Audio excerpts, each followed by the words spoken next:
WMPG thrives with support from listeners and from Maine Solar Solutions. Maine Solar Solutions, helping empower homeowners and businesses with solar electric solutions for 9 years. Information at mainsolarsolutions.com. You're listening to WMPG 90.9 Gorham, Portland, Southern Maine Community Radio from USM.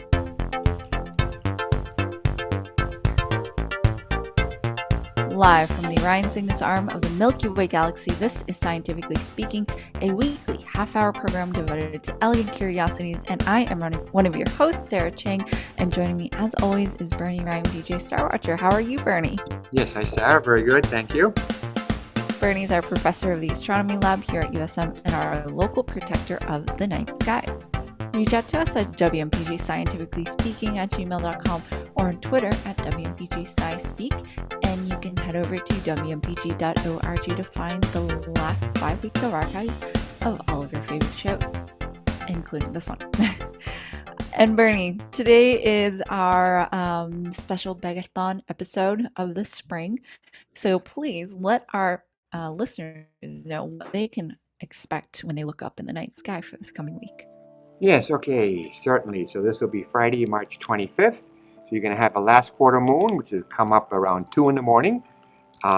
Basically, actually, I watched the moon come up at 12:30 in the morning just a couple days ago. It was a waning gibbous, and it was nice color. He had that nice red-orange color. I saw the refraction on the ocean as it was coming up, and I got a few pictures.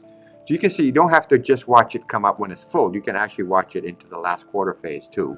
It will just look funny, and you have to know when it comes up so you don't just, hang out and wait for it. So it's about 2 in the morning. And basically, of course, there's no more evening planets. There haven't been for a while. So if you get up early, all the planets are in the morning. You have Venus, and then Mars and Saturn are pretty close, and then Jupiter's going to be catching up. By the end of April, they'll be really close. They're going to have their closest conjunction in like 30-some years. Jupiter and Venus will. But they're all pretty much in the morning. And then, let me see. Okay, so basically the James Webb Space Telescope is doing really well. They have the first image. They finally aligned the 18 mirrors, and they have a really sharp image of a star with a bunch of little background galaxies. So it's the best image they ever took. So it's doing better than expected, and everything's on schedule with that. So we can look forward to a lot of really neat things when that gets going in a few more months. So we got a pretty good week coming up. Excellent. Thanks, Bernie. Yeah, you're welcome. And if you couldn't take notes fast enough, you can also check out the monthly What's Up column in the Portland Press Herald. And today, as I mentioned earlier, is actually Begathon here at WMPG 90.9. Yay! Bernie, where's your yay? Yay! No. And, as every biannually the right word? Is that every 2 years, or is it twice a year? Semi-annual is twice. Biannual is every 2 years, yeah. Okay, so our semi-annual Spring Begathon, and the number is 874-3000. You're listening to Scientifically Speaking. Let them know that you want to pitch during our show today. You can also go online at wmpg.org and click the donate button. But Bernie, what do you love about doing Scientifically Speaking, our little 30-minute, science chat every week? Yeah. Well, I get to learn a lot of neat things from all kinds of people. I mean, we had a student on last time, and actually I just asked my piano teacher here. She's willing to be on and do some things. And we have professors and then poets that run bookstores and a really interesting artist from Mexico. I just asked him to be on again. I mean, normally we wouldn't get to know that much about those people if they weren't on and doing the show, no matter where they happen to be in the world. And I try to make notes during the show, and I learn a lot of new stuff I didn't know, or even just learning more things about your students is, just a lot of great advantages to doing the show. Yeah. I mean, that's a great way to say it. We Bernie and I get a chance to meet all these great people in our community, around our community, bring them to the airwaves on 90.9 FM, and you get to learn about kind of the contributions that they have to give to furthering science and furthering understanding. and we have such a breadth of topics. I think obviously we have our love for astronomy topics and physics and some of the hard sciences, but we get definitely give a lot of attention to biology. We had, Dr. Dave Champlin on. We love talking about evolutionary biology and everything related to that. We actually have a show coming up for you where we're talking about some environmental issues and climate change. So we've talked about that a lot. We highlight scientists who you may not have known or who may not be as kind of famous, and so you get to learn about some of the work that's being done around the world or just right here in the U.S. And so yeah, we do a lot of different things, Mm. but I think we learn a lot from this, Yeah. and hopefully you do too. Yeah. Yeah, we don't get to go in huge depth because we just don't have the time, but just the overview is interesting. I mean, that's kind of what I do in my course. I Yeah. give them an overview of a lot of astronomy things, and individual students can go more into depth because, there's tons of videos if you want to go in depth with the science and the physics and everything. So we just offer a Yeah. lot of overview that people like even us haven't heard of a lot of the things that we do some research and other people that we find, and then I may or may not get their book and learn more about them that way and then share a little bit with our listeners and so on. Oh yeah, that's the other Yeah, thing. Bernie is an yeah, avid reader, so yeah, we get to do like a book club with him, and yeah, that's great too. yeah. So, call 874-3000 and make a donation today. We need how many calls do we need, Bernie? We need Um, 5, 10. yeah, we try to get 5 or 10 per show. 5 or 10. Yeah, let's shoot for 10. Yeah. Okay. So we're hoping for 10 people to call in the next half hour. Well, now less than half hour. Yeah. So, you love us, hopefully. We love you guys. We love to share with you guys. And yeah, so call in 874-3000. So, Bernie, our show today is for this lovely Friday um, is all about, I think I called it plant defenses, green defenses. Green defense, you call it. Yeah. Green defenses, yes. Yeah. And what that really means is what are the defense mechanisms of plants, of our Mhm, green friends mhm. around the world? Um, Yeah. yeah. And so this started because one of my favorite things to see is those flowers that float on ponds, the little, Lily yeah, the pads. lotuses. Yes, yes. So lotuses, the lotus flower is what, the flower that comes through. They come in like pink and white and purple, all sorts of beautiful colors. But so that's a flower version of that's a flowering part of the lily pad, which actually I'm pretty sure those are the same plants. Although I didn't actually look into that part. I'm pretty sure they're the same plant. Um, and I wanted to highlight one particular species of the lily pad, and um, the the kind of official name of this is Victoria Amazonica, and but it is technically the giant water lily. And so we know that many plants have thorny stems to prevent animals from crawling up, destroying the flowers. Cacti, roses are really popular. But among one of the kind of definition plants of serenity, tranquility, harmony, is the water lily. And it's so funny because it is known as the Buddhist symbol of enlightenment and purity. Mm, And then you have this giant water lily who's actually very like mhm. evil in some ways. Yeah, So water yeah. So imagine if you brought it into like a pond where there was no such thing as a giant water lily.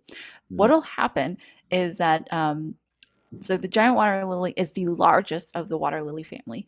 It can be as large as 8 to 10 feet in diameter and grow from the depths of water of up to 26 feet. So that's like about the Mm, deepest it could go. mm, It can grow as much as 20 inches a day, and the underside actually has this growth pattern that's really similar to a waffle, if that makes sense. And so those little pockets allow the mm, lily pad to float. So its size, it has all these like gas or the bubbles kind of trap air. mm, So what its defense system looks like, though, is the underside and the sides of the lily pad actually host these sharp spines that take on the appearance of fangs. And so as the water lily grows up towards the surface, so like the bud part, the stem uses its really shiny, not shiny, spiny bud to swing around the surface of the water to clear space. And then once it's made space with that, spike sweeping away all the other surface plants, it then begins to open up and expand into this round lily pad. And so as it continues to expand and grow, it keeps other plants away by like skewering them if they get too close. It'll crush like plants that are caught between lily pads. And then because they're so big, they actually cut off light to plants below the surface of the water. And so, especially if you bring that into like an invasive or as an invasive species into like a new place, it could essentially kill all life because like even like fish that would normally eat plants wouldn't even be able to feed off like the lily pad. So fun fact, the lily pad could actually support quite a bit of weight if you can't just like walk on it. But it would have to be like spread out. So you could put like a board of like plywood onto the lily pad and then you could like stand on it, if you will. So like distributed weight. So anyway, that is kind of what prompted this topic that I wanted to bring pretty to mean then. The lilies can be pretty mean. I've thought of that before. Yeah. And so just a couple of other like similar defense systems that I wanted to highlight. Obviously, I mentioned like cacti and like roses, any of the like berry bushes, they all have thorns on them. But there are such things as trichomes. And have you heard of this word, Bernie? Trichomes, Trichomes. No, I haven't. And so what I actually found really interesting is that if you search for these, the popular thing that comes up now is when do I harvest my cannabis plant? So trichomes are like these tiny little hairs on plant leaves or plant, buds. They're in certain parts of the plant, and they kind of look like they'll have like these I don't know, globes, like water globes, like droplets. I think they're more like gelatinous. But essentially they're kind of the most common plant that has trichomes that we know of are stinging nettle. And so that's, when you touch it, it releases these chemicals and then you're like stinging for like 24 hours. But cannabis is also another one. And so these people apparently use it to figure out when to harvest cannabis. The other thing is raphides, Raphides. These are microscopic needles that puncture your mouth, the inside of your mouth when you eat them. So like kiwi, pineapple, spinach. I think those are like the three main ones. And yeah, so I never realized it, but when I eat pineapple, it's like, and then the last one Trying to fight back, huh? Yeah, exactly. It's too late at that point. You already pirated. Well, so a lot of these, what they'll do is it's a defense system because even though it can't protect itself at that time because it can't like run away or anything, what it is doing is it's causing you eventual harm.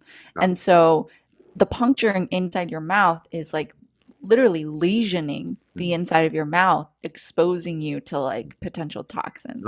And so sometimes those trichomes, what I mentioned, is they'll actually, when like a caterpillar, usually it's a caterpillar who's trying to eat these, when they eat them, it actually the plant will tag the caterpillar with a chemical, and that marks that caterpillar as like predation, as prey, as prey for whatever insect. And something else will get the caterpillar. Yes, exactly. Like if you steal money from the bank and the little die goes off. Yeah, then you're marked, exactly. then your money is no good anymore. Exactly. So it is right. Offense. So it's that's like almost offense. It's not even defense. Well, it's kind of like karma, right? It's like, oh yeah, sure, you can eat me, but you'll regret it. Yeah. Well, you can steal the money, but you'll be in big trouble. Exactly. Yeah. So before we go on to trees, which is our next topic, we're here at WMPG celebrating Begathon week, our Spring Begathon. We started on Wednesday. We're going until Wednesday of this coming week. And, we just want to remind you of, you get to listen to kind of all this research that we do. You get to listen to the years of research that our guests do. We obviously don't do as much Yeah, as right. like them because they're hyper focused on a Yeah. specific topic. But we love doing this, and we love that we have listeners who, sometimes I'll get messages from people like, "Oh, that was really cool," and I see like when you guys tweet at me, like that's really great, and you should call. 874-3000 is the number. Bernie, do Mhm. you want to highlight a couple gifts that our callers could potentially get if they call in? Okay, let me see. Right, There's so a some lot. things we offer are hoodies, hats, Hmm. mugs, various gift cards from different companies. We have boxes of CDs and box sets. Yeah, yeah. You can always go to wmpg.org to see some of them, but definitely call 874-3000. I think for the most part, the threshold is $25 for any kind of donation gift, at least. Different items have different thresholds, so just when you call in, just let them know that you are interested in. And a reminder. Your gift to WMPG can have twice the impact if you participate in your company's matching gift program. So, a lot of organizations will make contributions on, if you also make a contribution. So just ask. We would love to have a matching gift.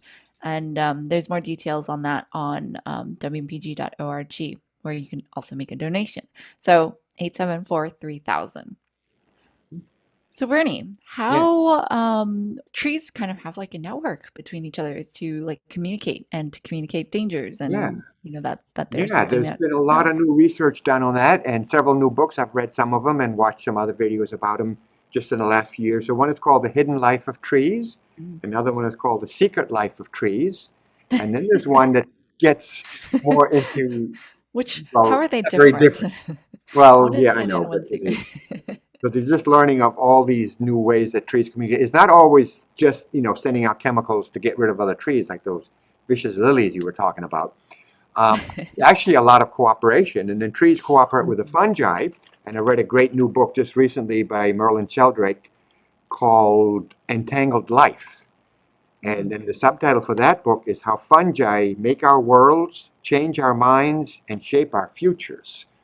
So this is all kind Whoa. of hidden in the soil and it has way more implications even than just the trees and their communication. I mean, it's nice to know that when you go in the forest and all, but the fungi are much more directly related to really influencing us and benefiting us or, whatever else that you can learn from those communications networks, which is like the whole, Yeah. we call it the wood wide world web. Instead of the Hmm. world wide web, it's a wood wide web, which was here way before we had any computers or internet. It's been here probably for millions of years and obviously it's quite advanced in all the things that it can do chemically and through the fungi and the mycorrhizal networks they build. Actually, the biggest organism, one of the biggest organisms in the world, this is way bigger than a whale or anything because it's a network. It's up in Oregon at Blue Mountain. It is 4 square miles and it's basically one giant honey mushroom because they're all cloned. Whoa. They all have the same genetics. You don't see the part underneath. You probably see a few million of them on top or whatever. And then they have one that's even, yeah, that's 4 square miles, like 2,300 acres. And then as far as an actual forest goes, the biggest single forest organism is a stand of giant quaking aspen in Colorado, which is 106 acres. And they're all like the Yeah, same they're the same connected. clone. If they do the genetics, if you walk through it, you would, oh yeah, a nice aspen forest. I've seen a lot of them in Colorado, no big deal. But this one, this 106 acres, that's basically one single aspen tree. So that's really neat to think about too. And then you could even take it further. Then you could say everything is related. There's really only one tree and there's only one electron. And you can get way beyond, and that's all true actually. But just seeing the ones you can identify just from the genetics, that one giant mushroom and that one giant tree, and how it spreads out and intercommunicates and becomes one organism is pretty neat. Yeah. No. And so how do they like communicate to each other though? Is it Basically, a lot of it is actually symbiotic. I mean, you have the fungi because it needs them because they can't photosynthesize and the tree can, so they help that way. And then the fungi will give the nutrients out of the soil by sending out the mycorrhizae and give the tree the nutrients it needs, zinc and copper and iron, all the stuff it needs, and help it fix carbon, which is, of course, good for climate change and all those type of things. So they work together. I mean, certain trees will, of course, try to keep some other trees out, but generally they'll help other. They did a specific study with birch and Douglas fir to see how they really work together. Some species work together better than others, and there's related trees that will help each other. There's one neat thing I came across. A parent tree will pass along some of its nutrients to other trees when it knows it's near the end of its life. It's almost like mm, the tree writing a will and having the other trees getting the benefit of a lot of their nutrients. So that's a really neat thing I hadn't come across before. wow. Yeah. Yeah. So they can do all kinds of amazing things we had never even thought of till just a few years ago. And now we have the science methods to do those research. I remember we had Joe Staples on, and there's a real research forest right here at Hmm. USM Hmm. that they do some of these things. But this is worldwide stuff. The German scientist Forster wrote one of those books, The Hidden Life of Trees. And he's Yeah. been doing that research there for many years. And it applies to all the trees. We just can't do all the research in all the trees over the world. But Right. knowing how one little group works, and without getting all the chemistry and physics of it, which I don't know anyway, it's just kind of neat to see how they communicate. Yeah. Yeah. It does sound play any part of all of this? Actually, yes, good point. I was watching a video about one of those, and the trees actually are putting out ultrasonic sound waves Mm. that somehow the other trees can get a sense. So you could be walking through there. There's a video of a snowboarder in Japan snowboarding through trees in the winter, and you don't hear that as a person unless you set up these instruments, obviously. And the trees are using ultrasonic sounds all the time to communicate, not just chemicals, but through the air and chemicals under the soil. Really neat stuff.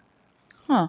Yeah, Ultrasound ultrasonic sounds. yeah. So like you would need some kind of ultrasound receiver to Yeah, even that must, yeah, I don't perceive know that. what kind of Mm. things they set up. I know Mhm. there's different Mhm. people that do soundscapes around the world, like there's really no more silent place that Mhm. within 100 miles you don't hear something like a plane or something.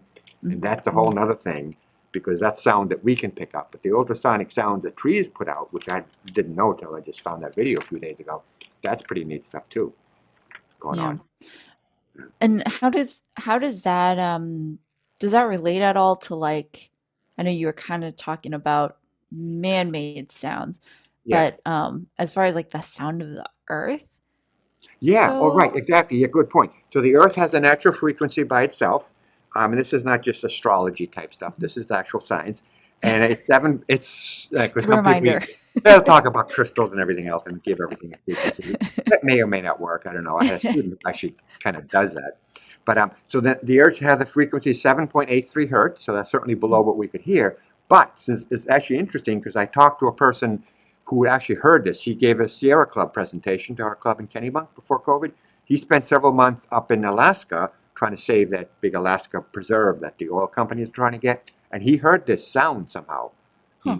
He just audibly. I don't know. I don't know. He set up a special instrument. I suppose it's certainly below what we could normally hear because we can hear maybe as low as 20, and this is about 7. I heard it's actually increasing a little bit, but he heard this as like a really low bell, like a bell Hmm. ringing type sound of the actual Mhm. natural frequency of the earth itself. And the trees pick Wow. up on that. And maybe in some sense humans do, even though we can't hear it. There's really some neat stuff going on there too. Yeah. Yeah. Wow. Yeah. That's crazy. I I'd like wonder to if hear that. we I Maybe you have to know. go to Alaska or just be like quiet for a week to be able to hear some of that. Right, right. You'll have to go to Alaska probably, but he heard it in Alaska. That's pretty neat. Huh. I Yeah. guess a bell is better than some like belch. You'd think like, is there like a Yeah, well, cricket? whales can pick up lower frequencies, and whales can communicate for thousands of miles through the water, which Yeah. carries sound waves better already. Yep. And elephants can do 10 or 20 miles through the air, Mm. which is not nearly as good a carrier as water, and they pick up Yeah. the low frequency. I think they're around 5, 7 hertz. We don't really go below 20. And we Yeah. have instruments that can, of course, pick that Hmm. up and see what they're doing. Like even the ocean in the South Pole is full of all kinds of life. They put these sonic instruments down there, and it's like a jungle. You don't see it. Anything is 40 below zero, but the life down there, I guess, is amazing. Yeah. Yeah. Yeah. lots of gossip going on. Yeah, I'm sure they're, That'd yeah, be the they're, flame going right. on. Yeah, they're not talking about humans, but I don't know. Seeing how fast the ice is melting, maybe they might know. Yeah. And then, how does any of this relate to like some of the tree loss that we've experienced? Oh, yeah, right. Yeah, exactly. Good point. So there's two species that were uniquely American, and they are both in big trouble, and they're trying to bring those back, which is a really interesting story because that'll help with climate change. So one is the American elm. There were 25 million elm trees, and Mm. this is fairly recent, just in the 60s and 70s. So they pretty much died out pretty quickly because they were all cloned from a single elm that can be traced all the way back to Roman times. So if you don't have the Mm. diversity, it can die out really quick, and it was a fungus. I mean, fungus doesn't always beneficial. It's a fungus brought in by like a bark beetle. So we Mhm. lost most of those 25 million elms. And then even more dramatic story, just a little further back, was the American chestnut. That Mm. was an amazing tree. It could grow up to 100 feet tall. We had 4 billion of those trees. That's half of all the people on the earth, just in Appalachia. So right here from Maine to Florida, we had 4 billion chestnuts in the early 1900s. And in over just like 30 or 40 years, they pretty much all died out with another type of fungus, another type of blight. Now, it's Wow. a really neat story trying to get them back to make them resistant. They're actually trying to clone them with a Chinese chestnut tree, and there's Mm. also European chestnut. So that would be like a symbolize the cooperation between the countries, which would be nice if we had some of that with the trees. So they're trying to make them resistant to the blight and bring them, but that's a huge project. We had 4 billion of them just 100 years ago. Wow. And they were able to do that because they used some chemical warfare to bring a lot of space out for themselves. Mhm. The elm and the chestnut both. The chestnut was, that was a lot of America was built on that. And then it gave this chestnuts that people would gather and trade, and it, throughout Appalachia and pretty much the whole eastern seaboard. I mean, it's just an amazing tree with the wood and everything it offered. And it's gone. It died out in like 30 or 40 years from 4 billion to it's functionally extinct. I mean, that tree is extinct. There's a few here and there, but they can't reproduce themselves anymore. So Wow. a huge project trying to get them back, and that's a whole interesting. I could do a whole show just on that. That's crazy. Yeah, 4 billion of them. It's amazing. Yeah, Well, so yeah. what we've learned is that plants are, they don't move Yeah. quickly. They can't run away. Well, the What's the mangrove can concern? actually move. The The Florida mangrove mangrove can, oh, yes, can yes. move. Not really quick. They don't run either. No, No. but yeah, they can physically move a little bit over a lifetime of a mangrove tree. That's pretty neat too. Yep. Yeah, But they do have other ways of defending themselves. very Clearly, clever. the American chestnut tree and the elm tree did not. But Yeah. but as Well, you they were did to become that prolific, but then the yeah, blight just wiped them out. So that's that's kind of sad. crazy. Yeah. Well, we'll see Yeah. how They'll come. we'll see if We'll find a way to get them back. some new versions for them come back. Yeah, yeah. All right. One last call. Again, we needed 10 people to call in 874-3000. If you are one of those 10, we'll be notified and we'll call you out. Or we'll do a shout out to you. It's a good thing. Head over to WMPG.org to see if you can donate from there if you would prefer not to speak with anybody. But if you want to chat with somebody, 874-3000. And thank you guys so much for your pledges. Any last words, Bernie? Just that plants and animals and trees. I mean, they're so clever. Have a huge range of communications for good and for working together and competition, and just there's so much going on that we don't normally even get a chance to know much about. So maybe next time you walk through a forest, they'll have a whole different view of it. Yeah. I meant about Bagathon, but that's cool too. Oh, I thought you were going to summarize what we just learned. Oh, yeah. I mean, obviously the show, yeah, we do this, we don't get paid for this, and and hopefully if you enjoy the show and a lot of the other shows, like we just interviewed one of our DJs last time about Yep. Lake Chad, and, and at one point Coming up. we did all the DJs in our time slot when Edward Gleason was still here. Yep. So we're always trying to connect with some of those and learn from each other. Yeah. So, anyways, 874-3000. Give us a call. WMPG.org. Go online. Any way you can give to support community radio is all good. Yeah. You have been listening to Scientifically Speaking here on WMPG with myself and Bernie. Stay tuned for something for the weekend with Anella, and for your favorite nerds, just a reminder to vaccinate, to mitigate, and then we can all congregate.